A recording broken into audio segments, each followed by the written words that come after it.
So when she tries to take her into posterior pelvic tilt or lateral, do you see how all the movement is from the upper thorax, which is very common with our patients, right? How many people have we tried to get into single leg stance and they're just like, oh, you want my weight over there, and they just throw their upper body over, right?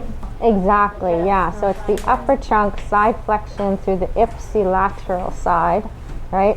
And that's what our patients do. They're like, I need to offload my left leg in order to bring it off the floor, so I'm going to side flex, throw my trunk, and then I'm going to pull this leg off the floor to step, right?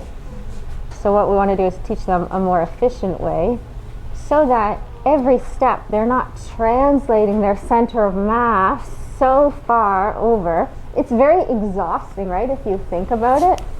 Instead of translating your center of mass tall over the right, tall over the left, they're having to go all the way over to the right, all the way over to the left. That's a lot of work. They're having to correct that. They're having feedback postural responses on every step. So when we talk about efficiency, we're also talking about metabolic expenditure, because it is a lot of work to take your full body mass that far away from your current base of support, regain some sort of balance strategy on that leg, so then you can pull the other leg off the floor.